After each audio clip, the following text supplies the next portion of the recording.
Good morning everyone and happy Dhanteras to all. So अभी कल Manorama industries का रिजल्ट आया था, तो काफ़ी अच्छा रिजल्ट है। तो हम पहले ही स्टार्टिंग में 2 से 5 मिनट थोड़ा ब्रीफ बैकग्राउंड को देखते हैं कि कंपनी है क्या, करती क्या है। फिर हम क्या क्या पूरे इंडस्ट्री में इश्यूज चल रहे हैं, टेलविंड्स क्या है, कंपनी कैसे खुद को प्रोजेक्ट करती है, कैसे वो अपने आगे के प्लान्स के बारे में सोच रही है। सारी चीज़ों पर बहुत अच्छे से डिस्कशन करेंगे। तो सबसे पहले अगर मैं मनोरमा इंडस्ट्रीज की बात करूँ, तो ये आपके छत्तीसगढ़ में बिरकोनी फैसिलिटी है इनका, नियर रायपुर। तो वहाँ पे इनका प्लांट है। तो यहाँ से ये लोग one of the global leaders ही हैं, जो आपकी कोका बटर इक्विवेलेंट होता है और उसके जो बहुत सारे ऑल वैल्यू एडेड प्रोडक्ट्स होते हैं उसको सप्लाई करते हैं अक्रॉस द मेजर ब्रांड्स जो हैं, जैसे आपके नेस्ले हो गया, मॉन्डलेज हो गए। तो इन ब्रांड्स को सप्लाई करते हैं। अब ये कहाँ कहाँ पे सप्लाई करते हैं, आप अगर देखेंगे ना, जो इंडियन मार्केट एक तो इनका मेजर हो गया अराउंड 58, मतलब 50 कर लेता हूँ। तो इंडियन मार्केट अराउंड 50% इनका सर्व करता है। इसके अलावा अगर आप इसके एक्सपोर्ट मार्केट में देखेंगे ना, तो आपका ये जो लैटिन अमेरिकन कंट्रीज है, जैसे ब्राजील, अर्जेंटीना हो गया, तो इन कंट्रीज में काफी ज्यादा डिमांड है। डिमांड क्यों है, अगेन आप देखेंगे, जैसे कोको बटर इक्विवेलेंट होता है ना, वो आपके जो चॉकलेट्स वगैरह होते हैं उसमें यूज होता है। और अगेन जो आपकी कॉन्फेक्शनरीज होता है, जैसे कि इसमें आपकी बेकरी प्रोडक्ट्स हो गए, आपके जैसे अर्बनाइजेशन बढ़ रहा है, लोग सिटीज में जा रहे हैं, है ना। तो लोगों के पास कम टाइम है, तो वो प्रोसेस्ड फूड की तरफ जा रहे हैं, तो उन सभी चीजों में आपके ये कोको बटर इक्विवेलेंट यूज होता है। फिर अगेन गवर्नमेंट की भी बहुत सारी पॉलिसीज रहती है, जैसे इंडिया का फूड SSAI है ना, फूड एंड सेफ्टी वाला ऑर्गेनाइजेशन। तो वो सभी पर्टिकुलर लिमिट सेट करते हैं, तो वहां से भी कुछ टेलविड्स इनको आते हैं। तो ओवरऑल जो डिमांड है इन चॉकलेट्स आपका, और कॉस्मेटिक आइटम्स हो गया, आप अगेन इंडिया में भी देखिए, हमारी जो नायका कंपनी है, इन सभी चीजों से भी हमें दिखता है कि कैसे कॉस्मेटिक्स का भी ट्रेंड है हमारे कंट्री में चेंज हो रहा है और कैसे बढ़ रहा है। तो ये सारी जो चीजें है ना, ये एक तरह से आपको मेजर ड्राइव करता है आपके कोको बटर इक्विवेलेंट की डिमांड की। ठीक है। अब ये है ना, आपका जो कोकोआ सीड्स होती है और जो कोको निकलता है, उससे काफी इंटर रिलेटेड हो जाता है। और जो एक मेजर कंफ्यूजन आता है ना इस बिजनेस को लेके, उसी से आता है, तो उसके बारे में भी हम डिस्कस करेंगे। अब हम लोग अगेन जो इनका बिजनेस है उसके बारे में अगर बात करें, तो इनकी जो रॉ मटेरियल होती है, वो जो आपके सीड्स वगैरह होते हैं, मैंगो सीड्स होता है, साल सीड्स होता है ना। ये जनरली आपके जो ग्राउंड्स वगैरह होते हैं ना, फॉरेस्ट, जो आपके ट्राइबल्स हो गए, तो वहां पे ये जमीन पे मिलते हैं, जो ट्रीज वगैरह से गिरते हैं। और इनको है ना, जो ट्राइबल्स होते हैं वो एक्यूमुलेट करते हैं, है ना। जो हमारे गवर्नमेंट में का ट्राइबल्स और मिनिस्ट्री ऑफ ट्राइबल अफेयर्स हो गया, उनकी स्कीम्स के वाया ये जो ट्राइबल्स हुए, इनसे वो सीड्स वगैरह को प्रोक्योर किया जाएगा वाया जो वैल्यू चेन बनी, उससे आपकी ग्राम पंचायत वगैरह पे आता है। और उससे फिर ये कंपनीज वगैरह यहाँ से प्रोक्योर करती है और अपने ये बिरकोनी वाली जो प्लांट है रायपुर में, मतलब छत्तीसगढ़ में इनका, वहाँ पे लेके जाते हैं। फिर वहां से उसकी प्रोसेसिंग वगैरह होती है। और उसके आगे आगे कैसे वो पूरा एक फ्रैक्शनेशन होता है, जैसे हमने आपको अब जितने भी जैसे पेट्रोलियम प्रोडक्ट्स का भी फ्रैक्शनेशन होता है ना, अलग अलग टेम्परेचर पे आप उसको बॉयल करके अलग अलग प्रोडक्ट्स को एक्सट्रैक्ट करते हो। तो ये पूरे मेथोडोलॉजी के साथ इसको एक्सट्रैक्शन करता है। फिर अगेन उसके एक्सट्रैक्ट्स निकालते हैं, अलग अलग टाइप के प्रोडक्ट्स निकालते हैं, उसको एज पर जो इनके क्लाइंट्स हैं, जैसे कि आपके जो बड़े बड़े चॉकलेट्स वगैरह की कंपनी है, नेस्टल्स वगैरह हो गए, उनकी जो भी रेसिपी है, मतलब अपने चॉकलेट्स वगैरह में जो यूज करेंगे, उस रेसिपी के अकॉर्डिंगली, जैसे फॉर्मुलेशन होता है ना, कोई आप मेडिसिन कंपनी को देखिए, तो उसके जो प्रोडक्ट्स होंगे, मान लीजिए पैरासीटामोल बन रहा है, उसका कोई फॉर्मुलेशन होगा, एक पर्टिकुलर फॉर्मूला होगा। तो उसके अकॉर्डिंगली अलग अलग कंपनीज, पूरे इंटरनेशनल ब्रांड्स जो है, अपना इनको दे देते हैं, लाइक इस रेसिपी के अकॉर्डिंग अपने लिए प्रोडक्ट बनाइए। तो ये लोग प्रोडक्ट बनाते हैं और उसके अकॉर्डिंग ये पूरा सप्लाई होता है। सप्लाई कहाँ से होता है, जो आपके छत्तीसगढ़ के पास विशाखापट्टनम पोर्ट हो गया, तो वहाँ के वाया इनके इंटरनेशनल मार्केट्स में जाता है। और बाकी जो इंडिया में, वो तो इनकी डिस्ट्रीब्यूटर्स वगैरह वाले जो चैनल्स है, तो उसके अकॉर्डिंगली काम करता है। अब ये जो कंपनी है ना, ये एक तरह से आप मान लीजिए बहुत ही केमिकल और एज वेल एज FMCG के बीच में कहीं पर फॉल करता है। केमिकल क्यों बोल रहा हूँ, क्योंकि जो फाइनल प्रोडक्ट है उसको तो डायरेक्टली मैं कंज्यूम नहीं कर रहा हूँ ना। वो जो प्रोडक्ट है कहीं ना कहीं आपका जाके यूज कहाँ पे होता है, बाकी जो एज रॉ मटेरियल की तरह यूज होता है ना, चाहे आप बेकरी में यूज कीजिए या फिर आप उसका मतलब कॉस्मेटिक्स वगैरह में यूज कीजिए, तो उनमें यूज करते हैं। तो ये सारा, और हाँ अगेन जो सोर्सिंग होती है नॉट जस्ट फ्रॉम इंडिया होती है, और जो सोर्सिंग होती है इनकी, ये आपकी वेस्ट अफ्रीका से भी होती है। वेस्ट अफ्रीका आप देखेंगे कौन सी कंट्रीज, जो आपकी आइवरी कोस्ट है, जो घाना वगैरह एरिया है, जो आपके मतलब अटलांटिक सी के साइड में हो गया, तो उस एरिया से इनका अगेन वहाँ पे भी जो प्रोसेसिंग है ना, सोर्सिंग वगैरह है, वो इन द सेम मैनर ही होती है, वो सीड्स के वाया होता है। और ये कंपनी इसको लेती है और लेके इंडिया में लाके उसको अगेन प्रोड्यूस करती है, और अकॉर्डिंगली ये पूरा वैल्यू चेन चलता है। सो अब यहीं पे अगर मैं इनकी सोर्सिंग के बारे में और थोड़ा सा बात कर लूँ, तो जनरली आप देखेंगे ना, तो इन कंपनीज का मतलब, इन कंपनी क्या, मनोरमा ही ओनली कंपनी है लिस्टेड स्पेस में इस पर्टिकुलर टाइप की। तो इनकी जो सोर्सिंग होती है वो ईयर एंड के आसपास होती है, मतलब मार्च अप्रैल के आसपास होती है। तो जब आप इनके इन्वेंट्री लेवल्स को देखोगे ना, तो उस पर्टिकुलर टाइम में आपको इनका इन्वेंट्री बढ़ता हुआ दिखेगा। तो वहां से वो कंसर्न नहीं है, दैट इज जस्ट एक आपके फ्यूचर के लिए ग्रो करने के लिए एक मीन्स सॉर्ट ऑफ हो गया ना। और एक और चीज यहीं पे मैं आपको बात करता हूँ, कई बार आप देखोगे ना इन कंपनीज का वहां पे हमें दिखता है कि जो वर्किंग कैपिटल साइकिल्स होती है या फिर जो इन्वेंट्रीज होती है, ये सारी चीजें बढ़ती हुई दिखती है। तो कई सारे बिजनेस में आप इसको रिलेट कर सकते हो। जब क्वार्टर 4 से क्वार्टर 1 में जा रहे हैं, मतलब quarter 4 of last financial year और quarter 1 of next financial year, तो सिंस यहाँ पे तो ट्रांजिशन हो गया ना, तो कई सारे जो प्रोडक्ट्स आपने जनवरी फरवरी मार्च के आसपास बेचे होंगे, उसका तो पैसा आपको आया नहीं होगा। फॉर एग्जाम्पल जो मनोरमा है, इसका अभी वर्किंग कैपिटल आई थिंक कितना 90 डेज के आसपास हो गया है, तो 90 डेज के बाद आएगा, मतलब 1-2 महीने बाद आएगा। तो बेसिकली वो जो इन्वेंट्री है वो कैरी फॉरवर्ड होगी आपके नेक्स्ट क्वार्टर में। तो इसीलिए वहां पे हमें थोड़ा सा ज्यादा इनका इन्वेंट्री दिख सकता है। तो अगेन उससे कंसर्न नहीं होना है। So this was a basic background about the company, क्या है इस ये कंपनी के बारे में। अब एक बार हम पीपीटी को देख लेते हैं, फिर हम लोग देखते हैं कि और क्या क्या अच्छे अच्छे ट्रेंड्स चल रहे हैं इस कंपनी में, है ना।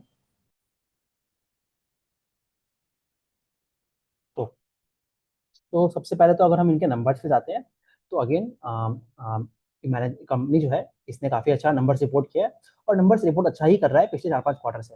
ऐसे क्यों कर रहा है?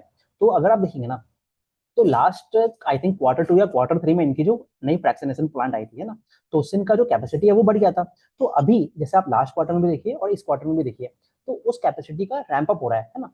तो जैसे अगर मैं आपको बताऊं कि लास्ट फाइनेंशियल ईयर में इनका जो ओवरऑल कैपेसिटी यूटिलाइजेशन था ना, जो इनका रैम्प अप प्लान था उसके बाद जो कैपेसिटी यूटिलाइजेशन थी, वो अराउंड 63% के आसपास थी। और इस क्वार्टर में अभी वो बढ़ के H1 के बाद 82% हो गई है। तो एक तरह से कैपेसिटी अपनी मैक्स यूटिलाइजेशन पे जा रही है। और यहीं पे कैपेसिटी यूटिलाइजेशन जो ये लोग बोल रहे हैं इस पर्टिकुलर फाइनेंशियल ईयर में, वो अराउंड 85% के आसपास होगा, which I think is the max capacity utilisation. यहाँ से तो और ज्यादा स्कोप होता नहीं है, क्योंकि जो इफेक्टिव कैपेसिटी होती है आपकी वो तो 100% होगी नहीं, वो आपकी 90% के आसपास रहती है। तो जस्ट एक ऐसा है कि आप इससे ये भी समझ सकते हो ना एक तरह से ओवरऑल, कि जो डिमांड ट्रेंड है सेक्टर में वो हमें दिख रहा है कि इनकी कैपेसिटी तो आई, उसका क्विकली रैंप अप हो रहा है, दैट मीन्स कि सामने से डिमांड भी आ रहा है, तभी तो आप रैंप अप कर पा रहे हो ना। तो जब आप उस तरह से कैपेसिटी को रैंप अप करते हो, तो उसके कारण आपका ऑपरेशनल एफिशिएंसी भी आ जाता है ना, क्योंकि ओवरहेड कॉस्ट तो आपके फिक्स्ड है। At the same time demand अच्छी है, तो आपको वहाँ पे मार्जिन इंप्रूवमेंट में भी दिखता है। तो इस कंपनी का वही ये लोग कहते हैं कि हम लोगों को, सिंस हमारा टॉप लाइन अच्छा आ रहा है बिकॉज ऑफ द डिमांड, और नए नए मार्केट्स में पेनिट्रेट कर रहे हैं, एज आई ऑलरेडी टोल्ड कि वो ब्राजील वगैरह और आपके वेस्ट अफ्रीका वगैरह से सोर्सिंग है, और बहुत सारे सब्सिडरीज भी बनाए हैं अपने इंटरनेशनल मार्केट्स में, तो वहां से डिमांड आ रहा है, तो उसका डायरेक्ट रिजल्ट जो है वो आपको इनके नंबर्स पे दिख रहा है। मतलब उसके कारण इनकी बहुत टॉप लाइन जो इनके मार्जिन प्रोफाइल है वो भी अच्छे दिख रहे हैं, और अगेन उसके अकॉर्डिंगली बॉटम लाइन पे भी दिखता है। तो ये चीज है। और यहाँ पे ये जो अपने बिजनेस को है ना, ये लोग अपने वेस्ट टू वेल्थ मॉडल कहते हैं। वेस्ट टू वेल्थ मॉडल क्यों कहते हैं? कि जो वो जो सीड्स वगैरह की प्रोक्योरमेंट होती है ना, वो तो बहुत ही सस्ती होती है, that is just a by product of the trees, जो गिरता है उसको सोर्सिंग कर रहे हैं। तो एक बहुत अच्छा एग्जाम्पल बन जाता है ये बिजनेस आपके, कैसे आप वेस्ट से उसको वैल्यू चेन में लाके कैसे उसको अच्छे प्रोडक्ट्स बना के कैसे मार्केट में सेल कर रहे हो। तो ये चीज है। और सिंस इस कंपनी का पूरा ऑपरेशनल मेट्रिक सुधर रहा है, तो उसके कारण जो इनकी वर्किंग कैपिटल डेज है, और जो आरओसी और आरओई प्रोफाइल है, और इनके जो डेप्ट प्रोफाइल हो गई है ना, ऑपरेशन कैश फ्लोज हो गए, वो भी पहले नेगेटिव था, इस क्वार्टर से वो पॉजिटिव हो गया है। तो सारे पैरामीटर्स में कंपनी काफी अच्छी जा रही है। मतलब आप ऐसे देख सकते हो कि अगर 10 चेक बॉक्सेस में लाऊंगा ना, तो 9.5 9.9 आई थिंक सभी को चेक बॉक्स कर देता है ये लोग, ये company, this is one of the such company. तो ये चीज है। तो अगर आप इस क्वार्टर में देखेंगे, तो अगेन आपका टॉप लाइन पे ग्रोथ 65% का आया है, जो कि अगेन एक मेजर ड्राइव जो हुआ है, ये आपका वॉल्यूम ग्रोथ से आया है। वॉल्यूम ग्रोथ क्या, आपकी जो नई प्लांट है उससे। और उसके अगर मैं उसको हटा भी दूंगा ना, तो भी इनका काफी अच्छा, मतलब 25 से 30% उसके बाद भी इनका टॉप लाइन ग्रोथ है। और अगेन इबिटा मार्जिन पे देखेंगे, तो कंपनी आपके मार्जिन इंप्रूव किया है इसका लास्ट ईयर के कंपेरिजन में। बट जो मार्जिन प्रोफाइल है ना, कंपनी ऐसे कोई गाइडेंस नहीं देती है मार्जिन पे हम लोग कितना आगे रखने की बात कर रहे हैं। बट जो मार्जिन है हमें दिखता है कि यहाँ से और there is a scope of improvement. क्या क्या कारण हो सकते हैं उस मार्जिन के बढ़ने के, अगर मैं उसको बताऊं आपको, तो एक तो आपका अगेन इससे आएगा, आपकी नई नई कैपेसिटीज आ रही है। जैसे इसी साल ये लोग अपने, अभी ये क्वार्टर 3 में अपने जो प्लांट है उसका मेंटेनेंस करना है इनका, है ना, बिरकोनी वाले प्लांट। तो जो ओरिजिनल कैपेसिटी थी वो इनकी 40,000 मेट्रिक टन थी, आफ्टर जो इन्होंने नया फ्रैक्शनेशन प्लांट लगाया लास्ट ईयर क्वार्टर 2 या क्वार्टर 3 के आसपास, है ना। तो उससे अभी 40,000 इनकी कैपेसिटी, फ्रैक्शनेशन कैपेसिटी होगी, वहां से अप्रोक्सीमेट 30% का जंप होगा, है ना। तो वहां से भी कैपेसिटी यूटिलाइजेशन आएगा, वो अराउंड भर के कितना हो जाएगा, वो अराउंड आपका 51 या 52 मेट्रिक टन हो जाएगा, है ना। तो ये वाली चीज है। तो एक तो उससे ड्राइवर आ गया। तो और अगेन आप इसका पैट वगैरह पे देखेंगे, सिंस आपकी एबिटा मार्जिन इंप्रूव हुए हैं, तो अगेन आपका पैट पे भी उसका इम्पैक्ट दिखता है हमें। और सिमिलरली आप अगर H1 में देखेंगे, तो इनका अराउंड अगेन 65% के आसपास ही ग्रोथ है इनका, both year on year as well as जो आपके मतलब Q2 में भी है और आपके H1 में भी है। तो ये सारी चीज हो गई। सो अगेन यहाँ पे तो ये लोग अपने नंबर्स को अगेन रिइटरेट कर रहे हैं। So that is the thing. अब यहीं पे अगर मैं बैलेंस शीट के बारे में बात करूँ इनका, तो आप कुछ कुछ मेट्रिक्स देखिए, जैसे प्लांट प्रॉपर्टीज एंड इक्विपमेंट। तो अभी ये जो कॉस्ट है ये मोस्ट सर्टेनली इनका अभी जो अभी बिरकोनी में इन्होंने एक नया लैंड एक्वायर किया है, ठीक है, आई थिंक 20 एकड़ का लैंड एक्वायर किया है। तो उस पर ये लोग ग्रीनफील्ड फैसिलिटी बनाएंगे। और अभी उस फैसिलिटी को कैसे करना है, उसमें किस तरह के प्लांट्स लगाने हैं, मतलब आपकी रिफाइनिंग होगी या फिर आपका फ्रैक्शनेशन होगा, किस तरह की चीज़ें होनी है, उसके बारे में डिस्कशन चल रहा है। और अगेन वो छत्तीसगढ़ गवर्नमेंट से भी बात कर रहे हैं ताकि उसमें आगे कुछ इन्वेस्टमेंट वगैरह करे, कुछ इंसेंटिव्स वगैरह देंगे, बट उसके बारे में अभी उतना प्लान्स आया नहीं है। तो एज एंड व्हेन वो जब आएगा तो हम लोग उसको डिस्कस करेंगे। So this was about the capacity which they are trying to expand, है ना। तो ये चीज हो गई। और एट द सेम टाइम जैसे आप मैंने आपको बताया अभी कि जो इन्वेंटरीज का नंबर है उसको देख के हमें वैसे जज नहीं करना चाहिए। तो जब आप पिछले क्वार्टर में देखोगे ना, तो वहां पे हमें एक शार्प ऑप्टिक ऑफ इन्वेंटरी दिखा था। वो क्यों दिखा था? क्योंकि जब आप Q4 से Q1 में जाते हो, तो जैसे मैंने कहा कि वहां पे एक इन्वेंट्री का कैरी फॉरवर्ड हो गया। तो अभी देख रहे हैं वो वाली इन्वेंट्री रियलाइज हो गई होगी, है ना। और जैसे जैसे इनका स्केल बढ़ रहा है, इनका जो ओवरऑल जो बिजनेस का परफॉर्मेंस है ना वो भी बढ़ रहा है, इसकी इफिशियंसी आ रही है। तो हमें इस क्वार्टर में दिख रहा है कि आपकी जो इन्वेंट्रीज का नंबर है वो रादर कम हुआ है। और सिमिलरली आपके ट्रेड रिसीवेबल्स वाली चीजों पे भी इंप्रूवमेंट है। So this is the thing. And finally this is the numbers. सारे पैरामीटर्स में अच्छे नंबर है। अगेन आरओई और आरओसी प्रोफाइल, सिंस आपकी बिजनेस का परफॉर्मेंस अच्छा है, प्रॉफिटेबिलिटी भी अच्छी होती है, और वर्किंग कैपिटल डेज भी इनका इंप्रूव हो रहा है। लास्ट फाइनेंशियल में 151 डेज था, अभी वो घट के 97 डेज आ गया है। यहीं पे अगर हम बोले ना कि ये लोग कितना वर्किंग कैपिटल देख रहे हैं अपना गोइंग फॉरवर्ड, तो वो अराउंड 71 से 72 डेज के आसपास कहते हैं। तो अब ये जो पूरा वर्किंग कैपिटल डेज हो गया, आपका जो आरओई प्रोफाइल हो गया, या फिर जो आपकी डेब्ट टू इक्विटी है जो अगेन वो भी कम हुई है, तो ये सारी चीजें कम हो रही है ना। अब इसके बाद भी ऑलरेडी काफी अच्छा इंप्रूवमेंट हुआ है, इसके बाद भी कंपनी कहता है कि हम लोग इसको और आगे जाके इंप्रूव होता हुआ देखते हैं। इंप्रूव होता हुआ कैसे देखते हैं? अब यहीं पे अगर आप इनके कैपेक्स प्लान्स के बारे में देखोगे ना, मतलब कैसे कैसे एक्सपांड कर रहे हैं, तो दो तीन पैरामीटर्स पे ये लोग एक्सपांड कर रहे हैं। एक तो इनका मैंने बोला ग्रीनफील्ड फैसिलिटी बना रहे हैं ये लोग आपकी, वही इनकी जो बिरकोनी वाली प्लांट है जहाँ पे इन्होंने लैंड एक्वायर किया है ना। उसके बाद इन्होंने बहुत सारे एमओयूज किए हैं, मेमोरेंडम ऑफ अंडरस्टैंडिंग। कौन सी कंट्री के साथ? बुर्किना फासो, जो कि one of the most terror driven country है। बट अगेन अगेन दिखाता है ये कंपनी कैसे मैनेज कर रही है उस ज्योग्राफी में भी जाके, because that geography is not that easy to operate. ठीक है। तो वहाँ पे एमओयू साइन किया है, तो वहाँ पे अभी ये लोग एक प्रोसेसिंग प्लांट लगाएंगे। प्रोसेसिंग प्लांट लगाएंगे कहने का मतलब क्या? जो वहाँ से सीड्स की कलेक्शन होगी ट्रेवल्स के वाया, पहले वो जो प्रोसेसिंग होती थी वहां से लाके आप इंडिया में करते थे प्रोसेसिंग। अब वही जो प्रोसेसिंग है वो आप आपके जो घाना या फिर जो बुर्किना फासो और जो आइवरी कोस्ट वाला जो एरिया है वहीं पे कर लोगे। तो बेसिकली क्या होगा, एक तो वहाँ पे एक लोकल वैल्यू वैल्यू एडिशन हो गया, तो वहाँ के जो लोकल लोग हैं उनको भी फायदा होगा। तो अगेन जो कंपनी की एक्सेप्टेंस होगी वहाँ वो अच्छी हो जाएगी। इट्स जस्ट लाइक आप मान लीजिए कोई जापानीज कंपनी इंडिया में आती है, मारुति सुजुकी, और यहीं पे आके उसका प्रोडक्शन बनाती है। तो अगेन यहाँ पे भी लोकल जॉब्स आती है, तो उसी एग्जाम्पल को आप वहाँ पे लेके जाइए, तो वहाँ पे जो प्रोसेसिंग फैसिलिटी होगी, तो ये तो मैं कह रहा हूँ उस कंट्री के पॉइंट ऑफ व्यू से। But again from the Manorama point of view भी अच्छा है। क्यों? क्योंकि जो इनका पूरा जो सप्लाई चेन होगा ना वो इंप्रूव हो जाएगा। आप वहीं पे प्रोसेसिंग करोगे, तो अगेन उसको जो लेके आने का इंडिया में काम है वो नहीं रहेगा, तो वहां से भी फायदा होगा। आप एक वैल्यू एडेड प्रोडक्ट लेके आओगे ना, तो आपकी जो ओवरऑल जो इफिशियंसी है वो बढ़ जाएगी। तो ये सारे जो मेट्रिक्स है ना, ये भी आपका एक तरह से पूरे इफिशियंसी को ड्राइव करता है। तो कहने का मतलब ये है कि बिजनेस आगे जाते हुए अगेन एक बेटर इफिशियंट बन रहा है। तो ये वाला चीज है। और अगर आप देखेंगे ना, और क्या पैरामीटर्स हो सकते हैं, तो अगेन जैसे आपका इनका कैपेसिटी यूटिलाइजेशन बढ़ेगा, है ना, नए नए लोगों के साथ बेटर टर्म डील्स में साइन कर रहे हैं, तो उन सारी चीजों से भी इनका ऑपरेशनल मेट्रिक्स और बढ़ने की ही प्रोबेबिलिटी है आगे जाते हुए। सो ये सारी चीज है। तो इसके बाद अगर हम देखें तो डेब्ट बाय इक्विटी पे मैंने कह दिया कि कम हुआ है इनका। बट अगेन ये वाला जो कंटेक्ट है ना, यहाँ पे सिंस अभी ये लोग आपके ग्रीनफील्ड प्लांट लगा रहे हैं, और उसके अलावा जो ये प्रोसेसिंग प्लांट लगाएंगे, और भी ये कुछ कुछ अपने टेक्नोलॉजी वगैरह पे वर्क कर रहे हैं, तो उन सभी चीजों से अराउंड 450 करोड़ ऑफ केपेक्स करना है इनको नेक्स्ट 2 ईयर्स में।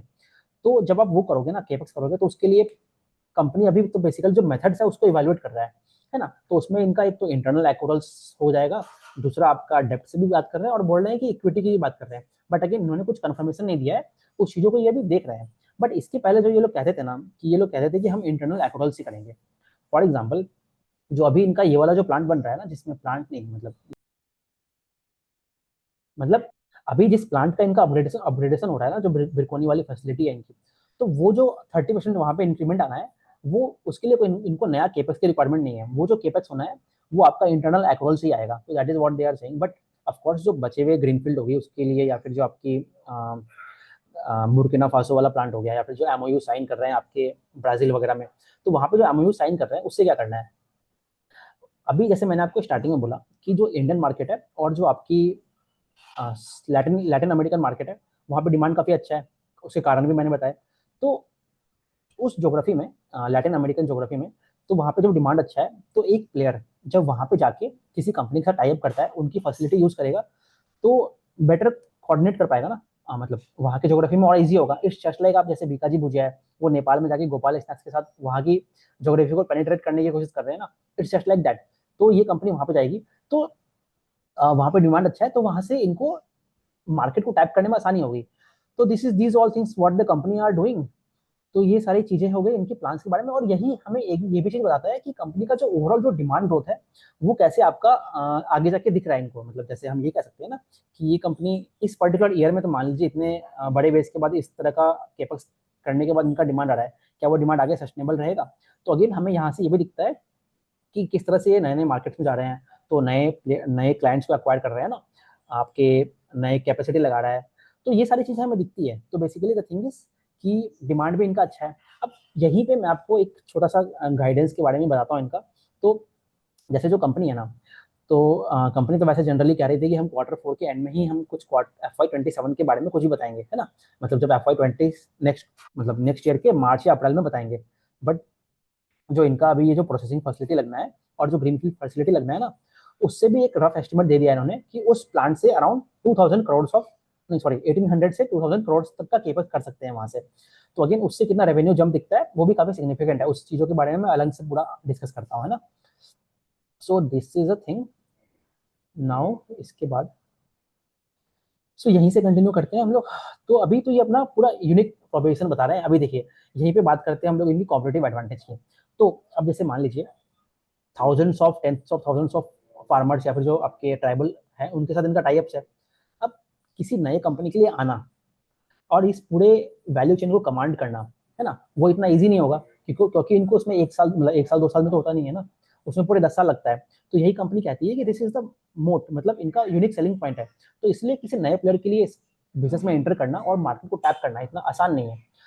जैसे कहते हैं ये लोग कि अपने, ये लोग कुछ अपने मार्केट शेयर के बारे में तो नहीं कहते हैं, बट अगेन ये लोग ये कहते हैं कि पूरे अगर आप इंडिया को देखोगे ना, तो इनके जैसा कोई दूसरा प्लेयर है नहीं यहाँ पे।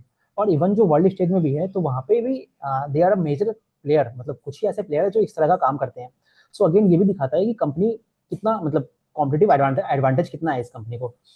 तो ये चीज हो गई।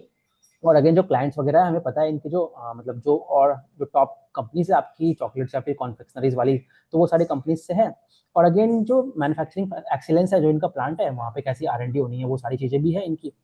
और उसी में अगर आप बात करेंगे ना, जो इनका कैपेक्स कैपेक्स एक्सपांसन है, जैसे लास्ट ईयर इन्होंने आपका बढ़ाया था, है ना, अराउंड 25,000 से 40,000 किया था। अब उसी में आप देखिए ना, इस साल भी अराउंड 30% जंप हो गया। और अगर मैं वॉल्यूम के डिमांड को अप्रोक्सीमेट, मतलब डिमांड साइड को सेम मानो, तो मतलब अगर मैं ये मानता हूँ कि जो इनका केपेक्स लग रहा है डिमांड उसकी है, तो अगेन 30% तो वहीं से आपका केपेक्स और इंक्रीज हो गया ना। और उसके अलावा जो बाकी ये लोग ऑपरेशनल एफिशिएंसीज कर रहे हैं, तो मार्जिन इंप्रूवमेंट के चांसेस भी ज़्यादा है वहाँ से। तो वो सारी चीज़ें हैं। और इंडस्ट्री टेलविंड्स के बारे में मैंने आपको ऑलरेडी स्टार्टिंग में डिस्कस किया है ये सारे पॉइंट्स। एंड जो इनके ऑफ कोर्स जो नंबर्स से उनका एग्जीक्यूशन दिखता ही है हमें पिछले चार पाँच क्वार्टर से। सो नाउ ये तो बता रहे हैं ये लोग, वेस्ट टू वेल्थ वाला मॉडल बता रहे हैं ये लोग कि कैसे अपना इनका जो उनका सैल मैंगो जो सीड्स वगैरह होती हैं, और अफ्रीकन में भी जो सिया सीड्स होती है उनसे ये लोग लाके, वही बता रहे हैं ये लोग अपना जो आपकी रायपुर के पास जो इसका विशाखापट्टनम पोर्ट पे आता है, और उसके अकॉर्डिंगली इनकी प्लांट में आके वहां से वो यूज होता है। और यहीं पे एक और चीज मैं बोलता हूँ आपको, कि जो cocoa butter butter butter equivalent है ना, इसका यूज कहाँ पे होता है। तो इससे ये लोग जो वैल्यू एडेड प्रोडक्ट्स होते हैं, जैसे आपके एक्सोटिक स्पेशलिटी फैट्स वगैरह हो गए, तो जैसे लास्ट ईयर अगर आप देखेंगे ना, तो इनका जो कंट्रीब्यूशन था, मतलब जो ओवरऑल जो ये कोको बटर इक्विवेलेंट था, उसका मैं आपको अगर एक नंबर बताता हूँ। तो जो कोको बटर इक्विवेलेंट का जो परसेंटेज है ना, वो अराउंड आपका 37 से 50% हो गया है। तो अगेन हमें दिखता है कि जो कंपनी का प्रोडक्ट मिक्स चेंज है ना, वो भी आपका मतलब एक हाई मार्जिन प्रोडक्ट की तरफ जा रहा है। और यहीं पे एक और चीज अगर हम बोले कि जो इनका एक्सपोर्ट और इम्पोर्ट का जो रेवेन्यू का डिफरेंस है ना, वो अराउंड आई थिंक मान लीजिए 58% या 42% इस तरह का है। तो मतलब और उसमें भी जो एक इंटरेस्टिंग चीज ये है कि जो यूएस वाला मार्केट है ना, सिंस यूएस में इतनी टैरिफ केसेस चल रहे हैं, तो कंपनी जो है, इस कंपनी का आपका यूएस में कुछ आई थिंक सिंगल डिजिट में 2-3% के आसपास ही यूएस से इनका रेवेन्यू आता है। तो वो भी जो पैरामीटर है उसके भी हमें ये दिख रहा है कि वो भी इशू नहीं है। तो अगेन ये टैरिफ अनसर्टेनिटी से भी ये कंपनी इंसुलेटेड है एज ऑफ नाउ।